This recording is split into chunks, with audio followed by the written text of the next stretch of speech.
Good afternoon, everyone, and welcome to the Healthy Harrison podcast. Each week at this time, we present a show that has as its mission and an effort and objective to change your state.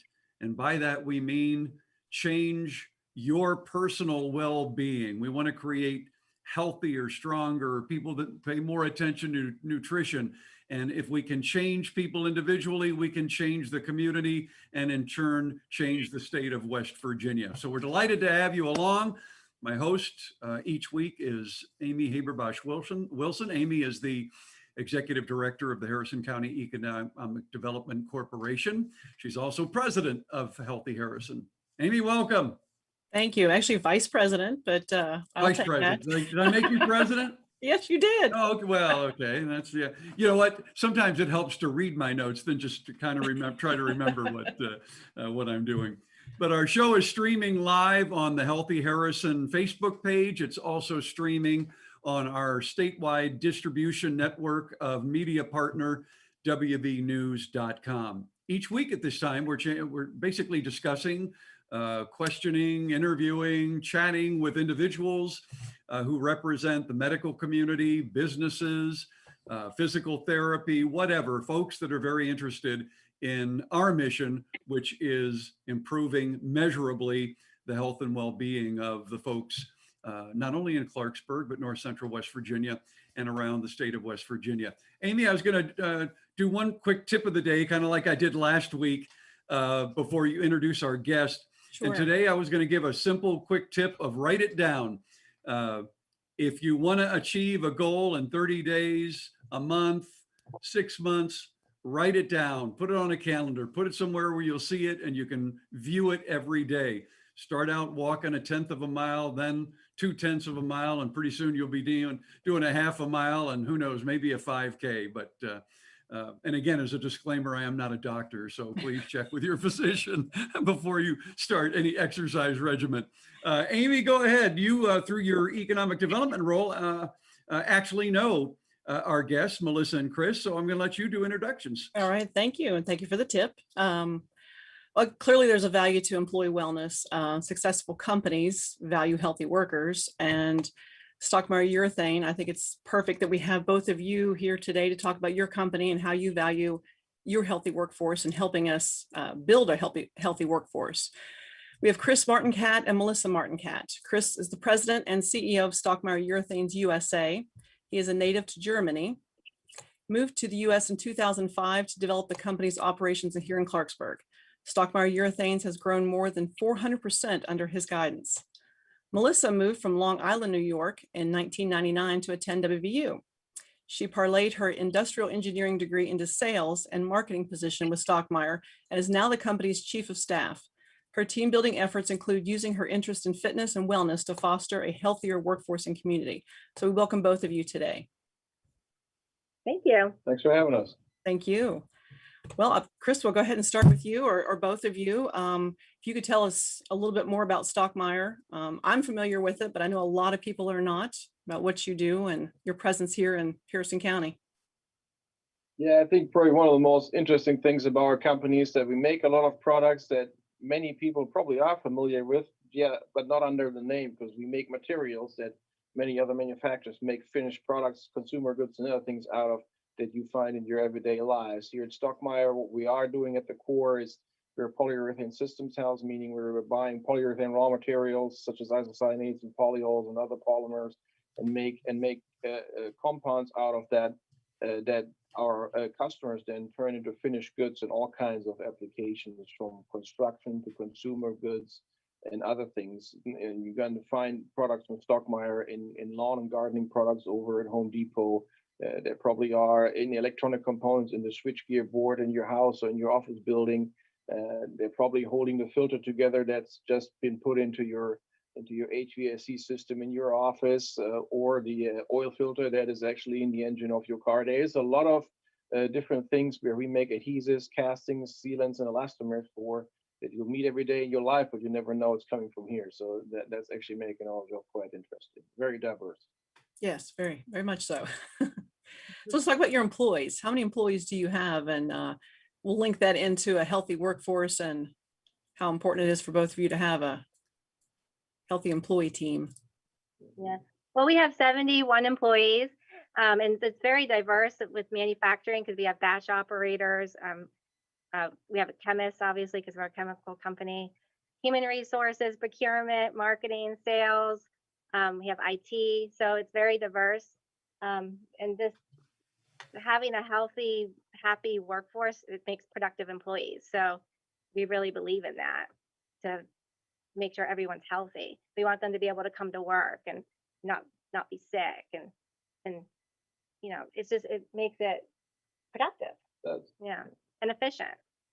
Very much so. And I know that's kind of the reason why Healthy Harrison was even established. And it's the reason I got involved in Healthy Harrison, with the economic development side of this.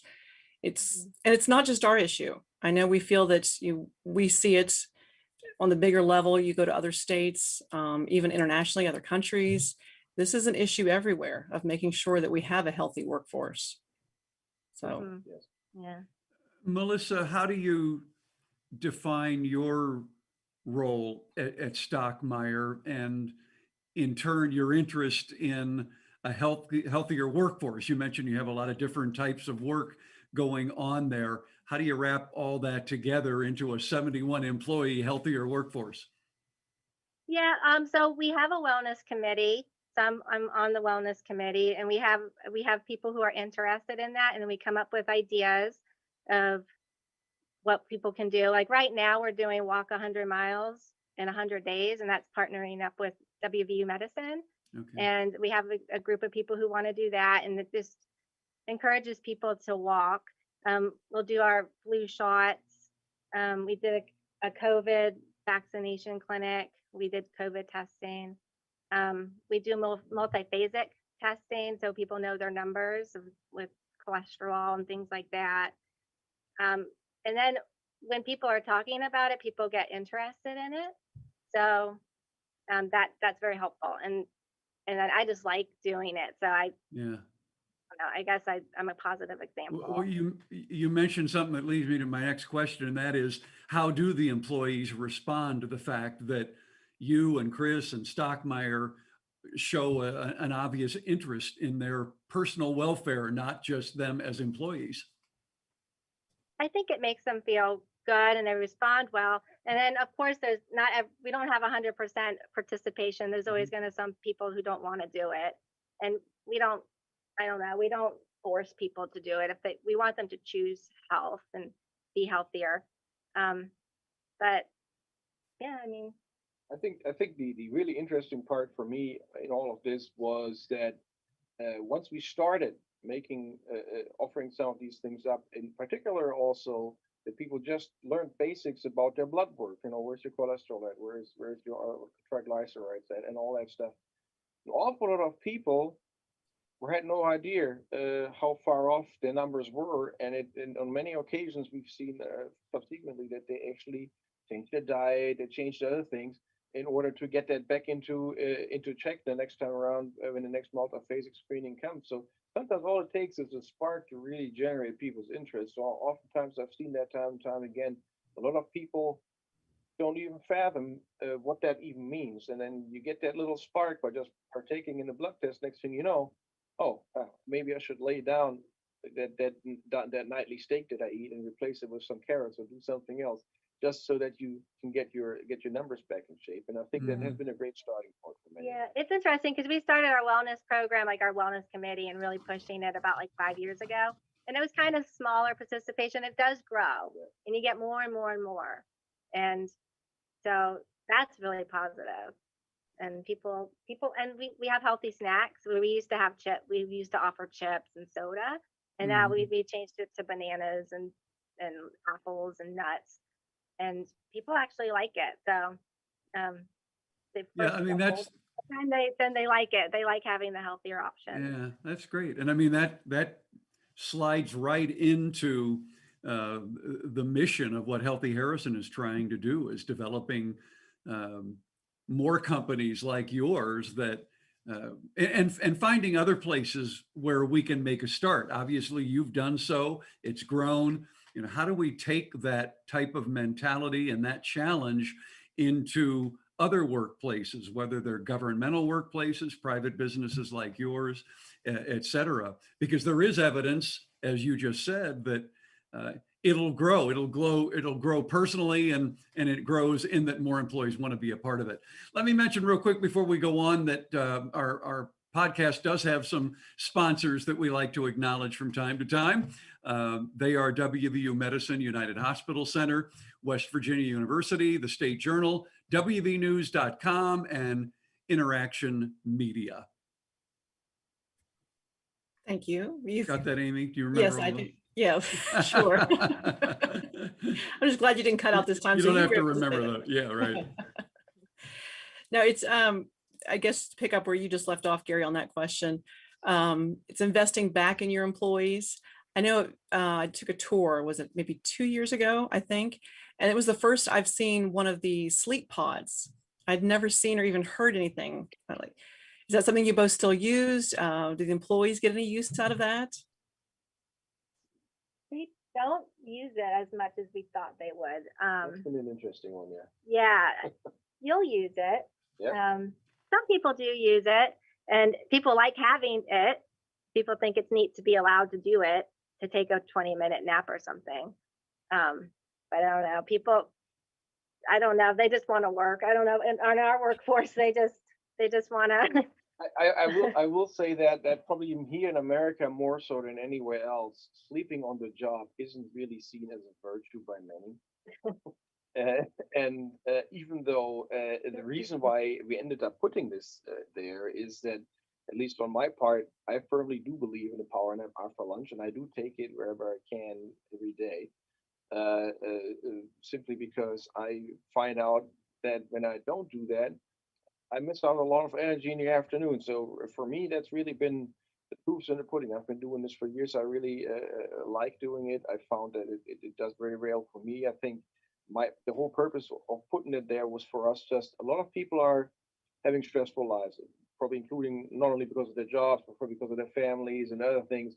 And it's a well-known fact that an awful lot of people suffer from sleep deprivation. They don't get enough sleep. They don't get their 8 hours or whatever is good for you, 7, 8 hours per night. And the end result, long term, is you do get you can develop health problems through sleep deprivation alone. So, and people who arrive at the job overnight, my model was always that I'd rather have them take 20 minutes off their work time to take a nap, and then they're going to be doing much better for the rest of the day than being overnighted all day and just being groggy and trying to fight that with coffee. Right. But do you have one in Germany as well? We do not.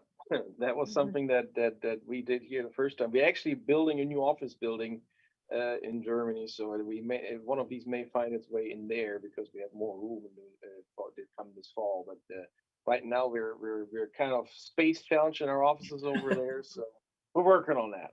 Oh, that's good. Well, why West Virginia? What brought you here? What brought the company here? Or both?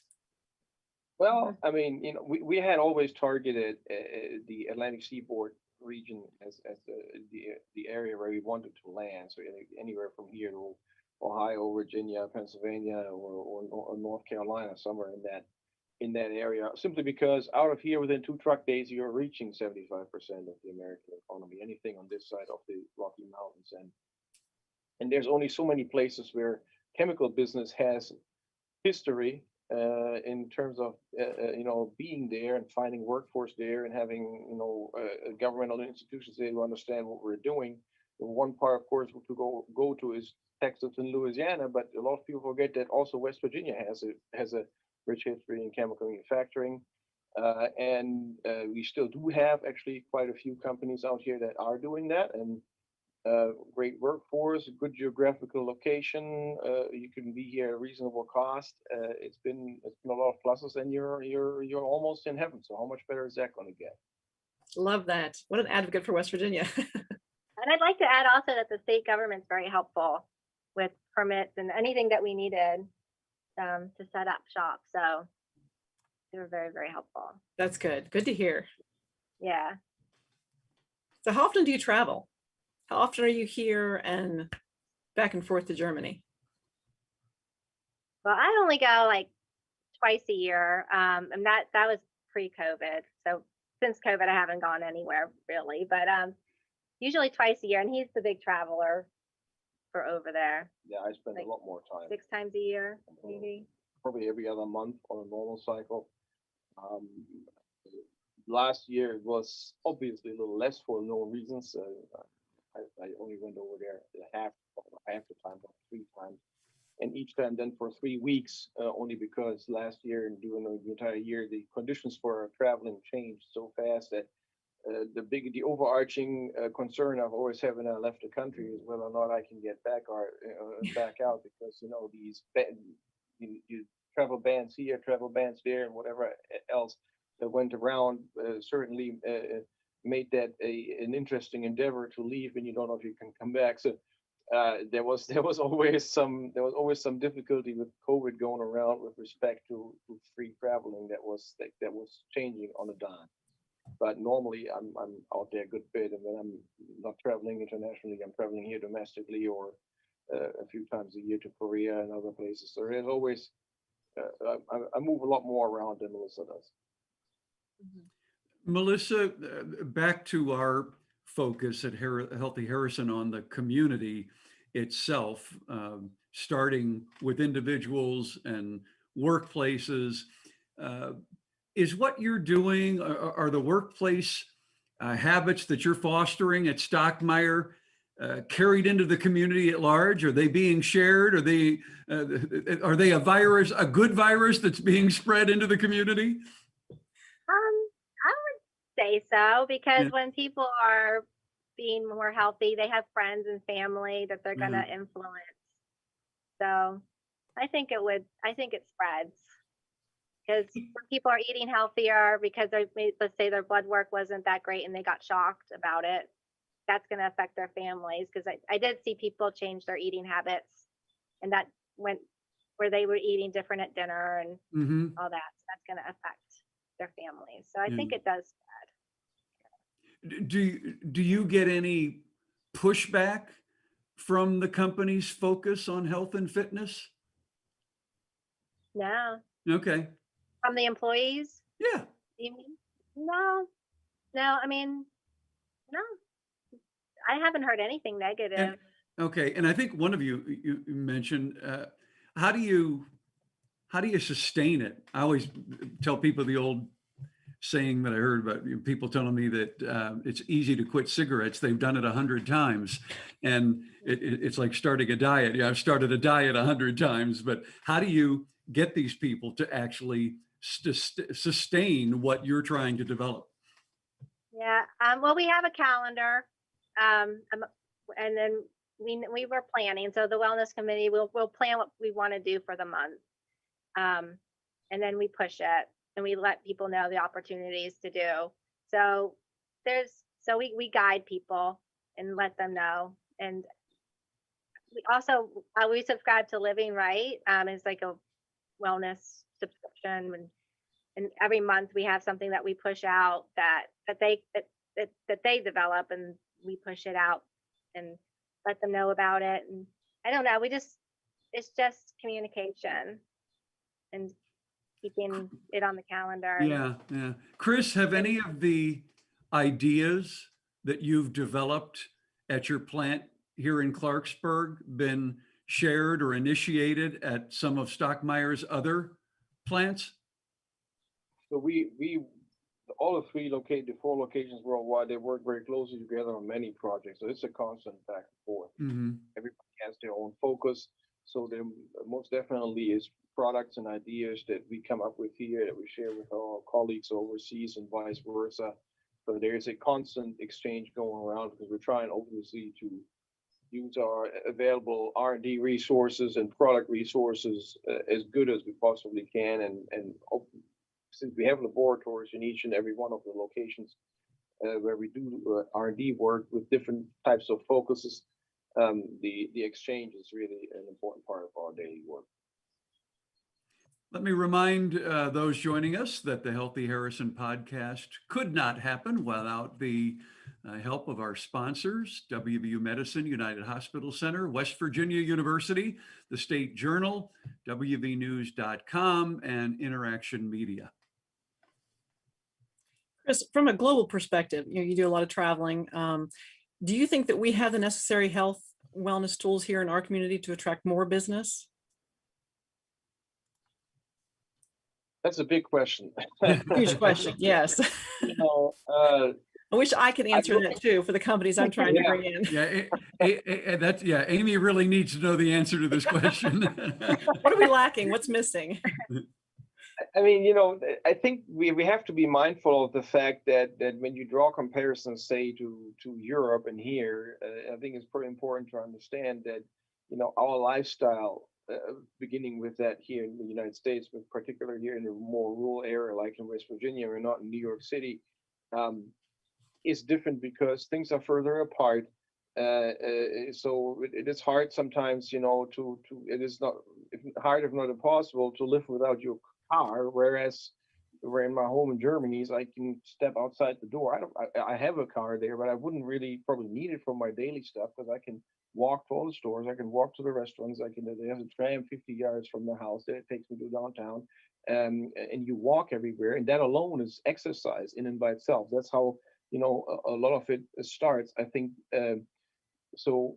When it comes to what could we do differently here, I mean, particularly here in Harrison County, North Central West Virginia, over the 15 years that I've been living here, I mean, it had a tremendous amount of growth. There has been a lot of development that happened, particularly also around here, Bridgeport, Clarkport area has seen an awful lot of great development that came up.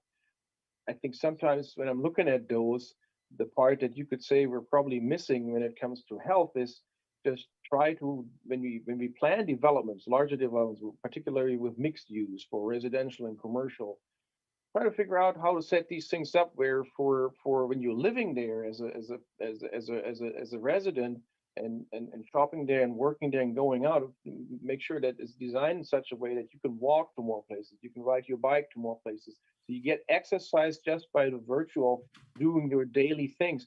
That is harder to do in an area like where we live compared to, say, you know, New York City or downtown Cologne in Germany or Paris in France, where everything is compact and close together.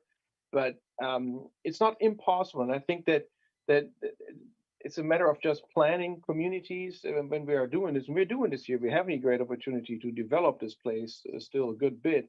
I think we should probably pay more attention to that, and that would go a long way. I loved hearing you saying that. My background, 30 plus years, is in planning. So I'm glad you said that. It does make a difference. It really does. A planning community, quality of life, everything for the companies that we're pushing. Melissa, I'm sure you've seen the difference too from New York. Chris, go ahead. Sorry. Yeah, we're always talking about 10,000 steps a day is what you're supposed to do, right? And yes. That's why I don't wear it anymore, but I used to wear one of these Fitbits, and it is indeed habitual, and it is so much easier to get to the 10,000 steps when you're living in a community where you can walk or ride your bike to all kinds of things, as opposed to having to take the car. That makes a huge difference.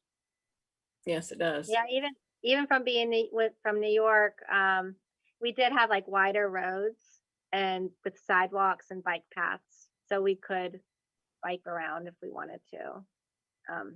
It was easier to do that.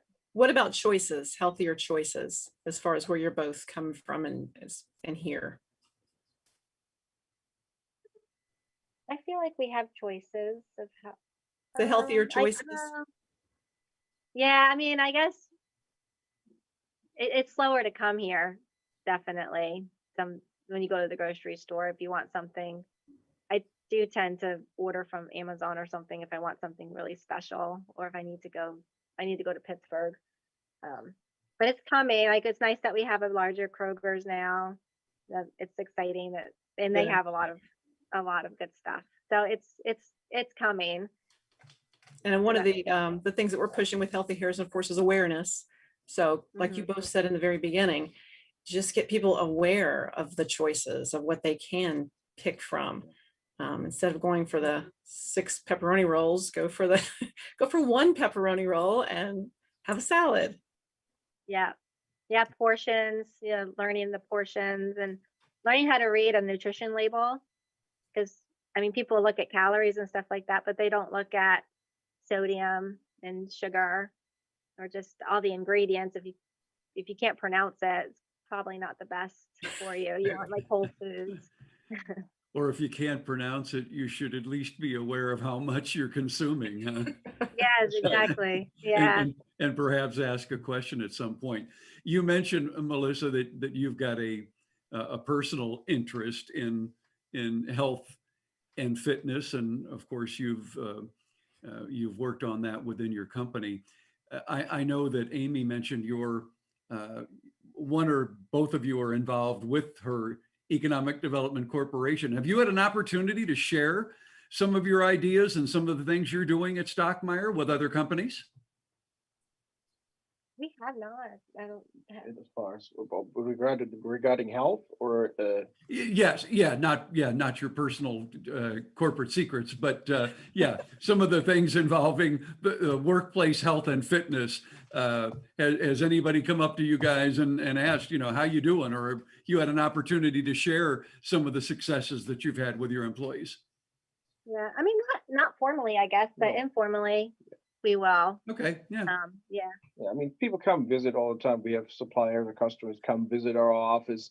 We have regular tours, Amy knows this better than anybody, with politicians, senators and congressmen and other folks coming through, and we talk about this, and they tour the house. And of course, everybody always stops at the fitness room and that part and is getting excited about that. So, I mean, those are the moments when these kind of things proliferate.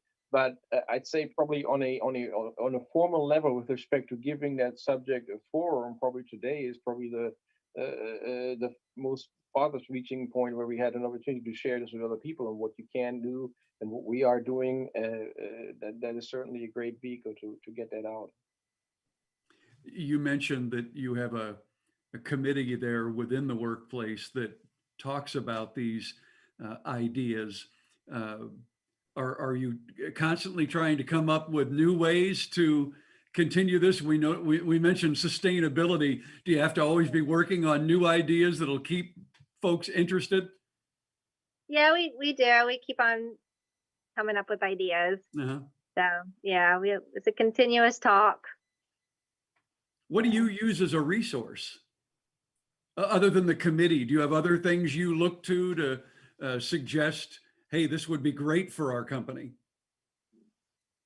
We don't really have too many resources. It's really just coming from within. But we would be open to learning more about if there's resources out there to pull from. Yeah, and I meant something like simple like Google. I mean, is there Yeah. a website Oh, yeah. or Yeah. somewhere you go to say, all right, let's try to come up with some new thoughts? Mm-hmm. Oh yeah, definitely like Google. Yeah, to come up with some ideas. Yeah. Yeah. I've had a couple companies actually reach out too. So when they saw that you, Stockmeyer was being focused on this, they wanted to find out, okay, so what are they doing that was helpful for their employees? And which is great. So Mhm. hopefully after this, they'll listen to this and maybe we can share some ideas with other companies. Yeah. There's a few of them that That'd are be out there, really they're good. doing some neat things, and this is Uh-huh. what we want to do. Provide Yeah, awareness. that would be a great resource because then you know how it's working for them and could talk about it. Right.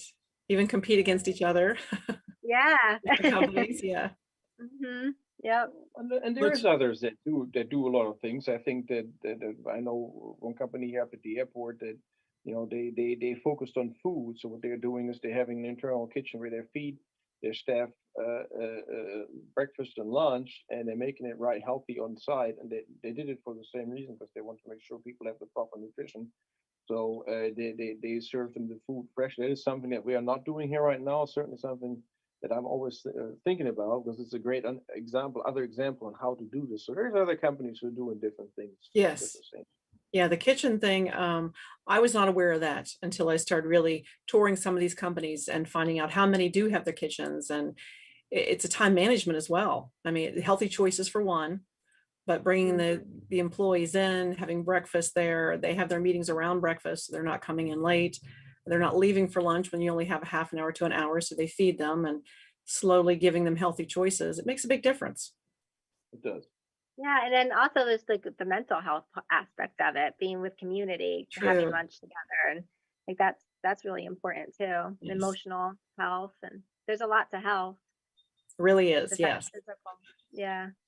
We're just about out of time. I'm going to toss it back to either one of you. What would if I'm the CEO of another business here in the Clarksburg, Harrison County community, what would be your short sales pitch on why I should do this with my employees? Because I've always poo-pooed it in the past. It won't, that's not gonna enhance anything. Why should I be thinking about this type of effort in my workplace?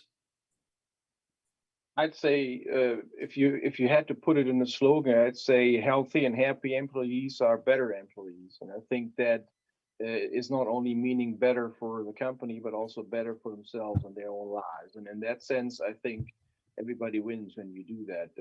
There's no way that can go wrong. So, how much better does it get for an investment when it comes to that? I think there's a lot that you can say about that, but if I had to phrase it, I would use that phrase. Mm-hmm. Perfect. CEOs, they tend to think about money. So I Right. think it falls on the bottom line, because they're coming to work and they're healthy and they're happy and it's productive. And so it's definitely valuable. And I was get going to your ask you return that. on investment. Do you see a direct impact on the bottom line of your company, or do you feel there is? I feel there is. I mean, I we believe haven't so. measured. We haven't fully measured, but measured it. Yeah, it's hard to measure. yeah, it's hard to measure. But I feel it Yeah. is. All right. Especially because when they're happy, I don't know, everything goes to the customer. So like they're gonna make product better. And I don't know. There's just everything goes back to servicing the customer and The mind, body, where- soul, you said, the stress levels. Yeah. Yeah, it's everything, the bigger Yeah. picture. Yeah. hmm I mean, certain things we do measure that are not directly in relation to that, but we have annual customer reviews with how they judge our services and products and all that stuff. And we have seen for years continuously improving good feedback about how our customer service and other people are being perceived by our clients. So when there's a more better, happier, friendlier exchange, then you can see that in those numbers. Customers are giving better feedback. They're happier with that. And I think we also can see it in the PTO that people take for sick days. It's not where Right. in relative Yeah. terms once was. So we Yeah. see an improvement there. They can actually take vacation instead of That's sick days. Yeah, always, So they're always happy good. about that. Good for Yeah. them. Well, That's a good way to measure it. yeah. Yeah. Healthy Harrison has conducted a couple of workplace wellness programs that have been very successful. And I think it's important for us to have the opportunity to discuss directly with our companies that are invested in this concept and this mission, and hear how it's working for you, and the fact that there is a healthy, if you will, buy-in from the employees, and it does in some way translate to the bottom line. And of course, that's what a lot of CEOs are going to want to make sure of when they make some of these changes. But we certainly appreciate not just what you're doing for your employees, but what you're doing for our community as well. Oh, thank you. Thank you. And we thank you both for taking time to join us today.